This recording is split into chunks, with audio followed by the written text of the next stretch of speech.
in the footage. She wasn't there, of course. He was mistaken. Then I conducted an interview that said so much on so many levels, and his non-verbal communication spoke volumes. In fact, Keir refused to look me in the eye at all, and when I asked him why, he said, "Oh, I've got a crooked neck." It was pathetic. Like a scene from CSI, we had the tape assessed by a forensic psychologist who pointed out that Keir had never actually denied killing Jean. When asked if he'd killed Jean in a jealous fit of rage, he replied it didn't happen like that. However, he would not elaborate on how it had happened. Indeed, when I confronted him about the extraordinary coincidence that both his wives had ended up dead, he merely put it down to sheer bad luck. To kill someone is a very significant event. To cover it up and live a lie must have been exhausting for Keir, and he felt compelled to test whether his fabricated innocence was still holding. But the human body is a lousy vessel. Guilt eventually seeps out one way or another, but looking guilty is not a crime or grounds for a conviction.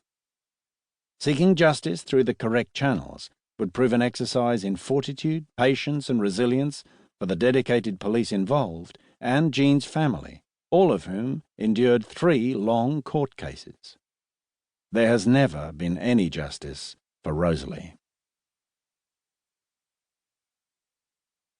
Prologue. The Homecoming. Fear. It was an all too familiar feeling for Jean Angela Keir, but she'd never known it like this, as it hungrily devoured the only part of her soul she still possessed. She shook, she shivered. The butterflies gnawed away at the insides of her stomach. Anywhere else would have been better than here. He'd created that fear, and she hated him for it. No, she despised him. How had her life come to this? What was she talking about? It wasn't her life anymore. It was his. No single aspect remained beyond his control. Her identity had totally vanished, lost in his psychopathic jealousy. Who am I? She'd always ask herself this question, but it never seemed to have an answer. Whenever she looked in the mirror, the reflection staring back at her was a ghost, an emaciated and thin stranger, an unrecognizable version of herself. Her delicate porcelain skin had turned a pale grey, and her long brunette curls had lost their shine and lustre. Her eyes had changed from a deep brown to a fiery red from an eternity of tears. They'd become hollow somehow. Her smile, her beautiful smile, had evaporated.